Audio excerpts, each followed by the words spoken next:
اعوذ باللہ من الشیطان الرجیم بسم اللہ الرحمن الرحیم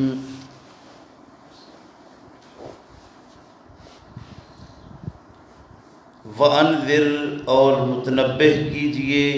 اے پیغمبر صلی اللہ علیہ وسلم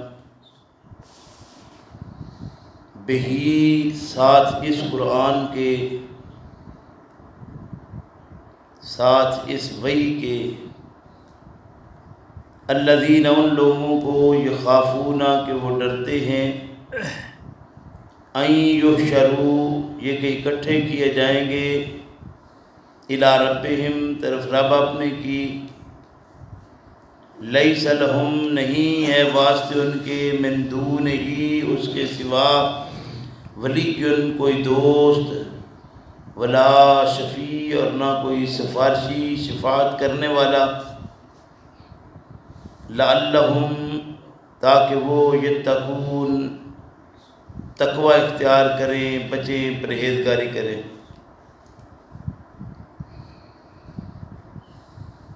تین باتیں اس آیت مبارکہ میں بیان فرمائی گئی ہیں۔ ایک بات تو یہ ہے کہ جو متنبہ کرنا ہے ڈرانا ہے اس کے لیے صرف ایک ہی کتاب اللہ رب کریم نے اپنے پیغمبر محمد الرسول اللہ صلی اللہ علیہ وسلم کو عطا فرمائی ہے، اور اسی کے ذریعے اللہ رب کریم نے ارشاد فرمایا ہے کہ آپ نے اس قوم کے اندر ایک ڈر اور خوف پیدا کرنا ہے۔ دوسری چیز کہ جہاں ڈر اور خوف آئے گا اس میں یہ چیز بھی پیدا ہو کہ ایک آخرت کا فکر اندر آئے کہ مجھے اللہ کے ہاں پیش ہونا ہے اور اس کے حضور پہنچ کر مجھے اپنی زندگی کا پورا حساب دینا ہے۔ اور تیسری چیز یہ بتائی گئی ہے کہ وہاں نہ کوئی دوست ہوگا اور نہ ہی کوئی سفارشی ہوگا، کسی طرح کی کوئی سفارش وہاں پر نہیں ہوگی۔ ولا تطرد الذین اور مت دور کیجئے ان لوگوں کو یدعون کہ وہ پکارتے ہیں ربہم اپنے رب کو بالغداۃ والعشی صبح کو اور شام کو یریدون چاہتے ہیں وہ وجہہ اس کی رضامندی ما علیک من حسابہم نہیں ہے آپ پر اے پیغمبر صلی اللہ علیہ وسلم ان کے حساب میں سے کچھ بھی، وما من حسابک علیہم من شیء اور نہ ہی آپ کے حساب میں سے ان پر کوئی معاملہ ہے۔ فتطردہم بس اگر آپ ان کو دور کر دیں فتکون من الظالمین تو آپ بھی انہی لوگوں سے ہو جائیں جو ہر چیز کو اس کے اصل مقام سے ہٹانے والے ہیں۔ یہ قوم کے سرداروں کا یہ خیال ہے کہ ہم ان غرباء کے ساتھ نہیں بیٹھ سکتے، ان غریبوں کے ساتھ ہماری بیٹھک ممکن نہیں ہے، تو آپ ہمیں کوئی الگ موقع دیجئے، ہمیں کوئی علیحدہ موقع مقام پر بٹھائیے جہاں یہ لوگ نہ آئیں۔ تو اللہ نے اپنے پیغمبر صلی اللہ علیہ وسلم کو واضح طور پر ارشاد فرما دیا کہ ان کا حساب اپنا ہے، آپ کا حساب اپنا ہے، آپ ایسا کام کر کے اپنا حساب نہ خراب کیجئے، ان کو جہاں آپ بیٹھے ہیں وہیں پر بیٹھنا ہے، آپ کو ان کی طرف جا کر یا ان کو الگ کسی مقام پر بٹھا کر بات نہیں کرنا کہ یہ وڈیروں کی مجلس ہے جہاں غریب شامل نہ ہوں۔ وَكَذَلِكَ اور اسی طرح فَتَنَّا بَعْضَهُمْ بِبَعْضٍ آزمائش میں ڈالا ہم نے بعض کو ان کے کو بعض سے لِيَقُولُوا تاکہ کہیں وہ أَهَٰؤُلَاءِ مَنَّ اللَّهُ عَلَيْهِمْ کیا یہی ہیں کہ احسان کیا اللہ نے ان پر من بیننا ہمارے درمیان میں سے أَلَيْسَ اللَّهُ کیا نہیں اللہ بِأَعْلَمَ بِالشَّاكِرِينَ خوب جاننے والا شکر کرنے والوں کو۔ گویا مال اور دولت تو ایک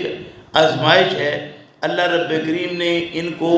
یہ مال دولت زیادہ اور کم دے کر ایک آزمائش میں ڈالا ہوا ہے۔ اور یہ کیا کہتے ہیں کہ جس کے پاس مال اور دولت آ جائے وہ کہتے ہیں میرے پر بڑا اللہ کا احسان ہے۔ اب جب میرے پر اللہ کا احسان ہے تو آپ میرے قریب کیوں نہیں آ کر بیٹھتے؟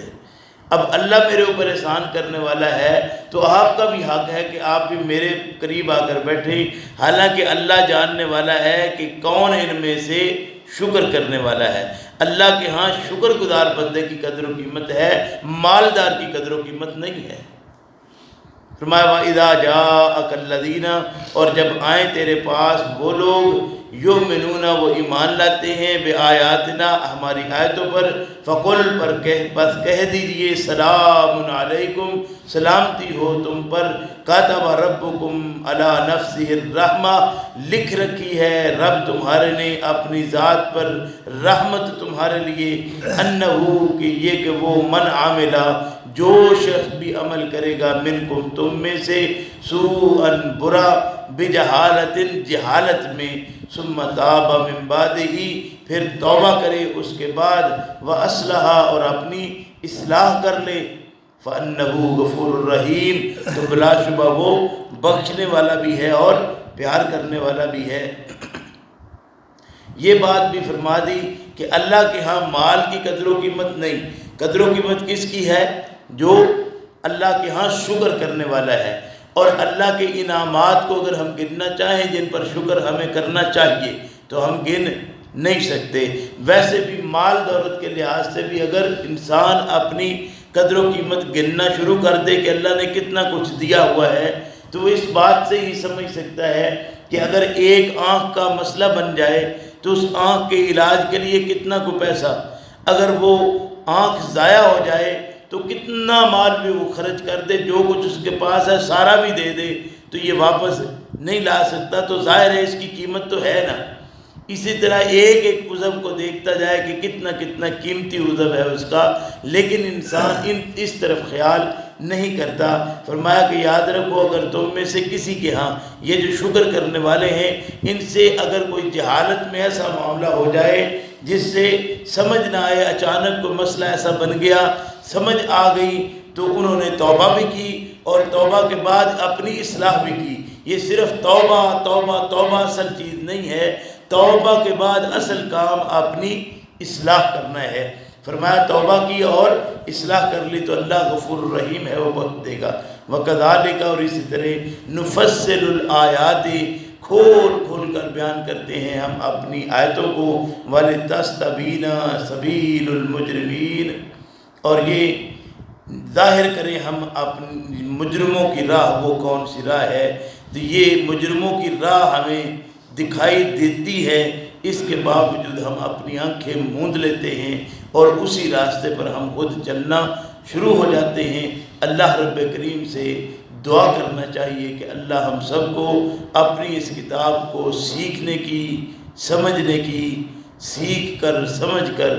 صحیح معنوں میں اس کے مطابق عمل کرنے کی توفیق عطا فرمائے۔ ربنا لا تزغ قلوبنا بعد إذ هديتنا وهب لنا من لدنك رحمة إنك أنت